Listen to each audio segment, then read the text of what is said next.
It was supposed to be a night of light. Sunday, December 14th, 2025. Bondi Beach. If you've ever been to Bondi, you know the vibe. Surfers, tourists, golden sand. It's the last place on Earth you expect to see a war zone.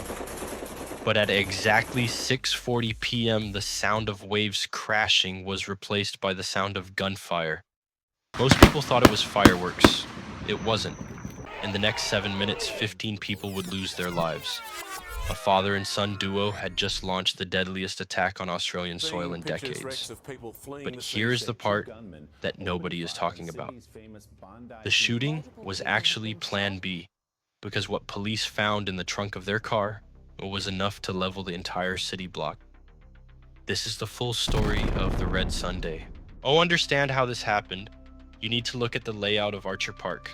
It's this beautiful patch of green right next to the Bondi Pavilion. It's popular because it's open, but strategically, it's a nightmare. It's what experts call a fishbowl. High walls on one side, the ocean on the other, and a footbridge looking right down on top of it. On this specific Sunday, the Jewish community was holding a Chanukah by the Sea event. You had families, kids eating donuts, music playing. Over 1,000 people packed into this one small area. While everyone was watching the stage, a silver sedan quietly pulled into a parking spot on Campbell Parade. Inside were two men, a 50-year-old father and his 24-year-old son. Now, usually in these stories, we hear about a lone wolf, someone acting alone. But this was different. This was a family business. They didn't rush. Witnesses say they sat in the car for 5 minutes, just watching, waiting. And then they got out. They walked up to the footbridge. The father was carrying a semi-automatic rifle. The son had a handgun. At 6:40 p.m., the first shot rang out. At first, there was no screaming, just confusion. People looked up at the sky. They were looking for the fireworks. But then the second shot hit a glass display case near the pavilion, shattering it. And that is when the stampede started. From their position on the bridge, the gunmen didn't even have to aim. They just fired into the crowd. It was chaos. People were running toward the water, diving under the pier, trying to hide behind plastic chairs. 000, Australia's 911, was flooded. The operators couldn't even keep up with the calls. Active shooter. People down. Bondi Beach. But here's the terrifying reality of a mass shooting. The average police response time is 3 to 5 minutes. And a lot can happen in 3 minutes. For the people on the ground, those minutes felt like hours.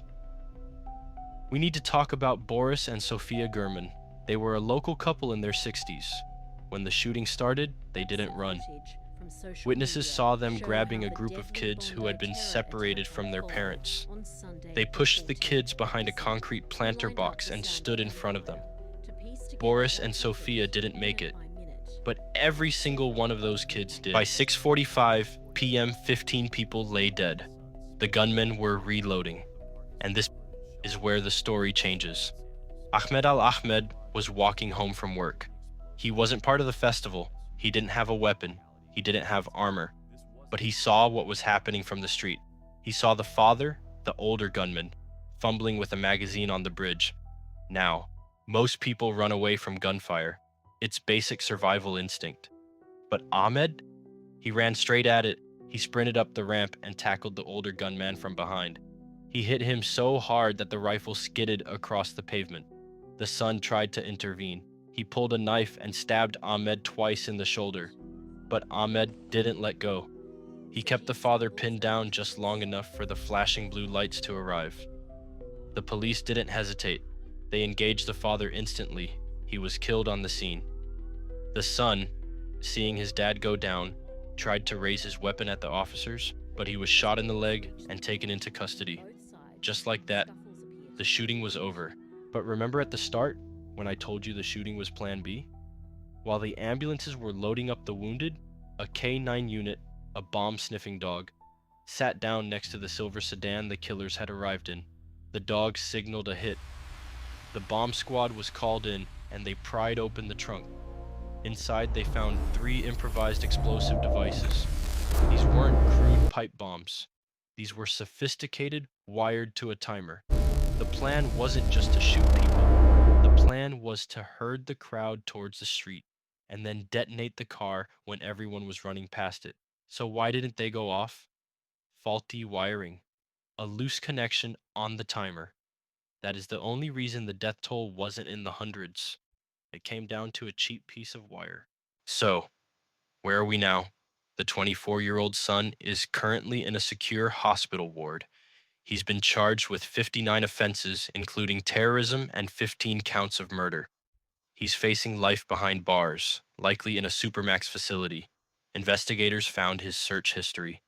It was filled with ISIS propaganda. He had been radicalized online in chat rooms, hiding in plain sight. But let's not focus on him. Let's focus on Bondi. If you go there today, you won't see the chaos anymore.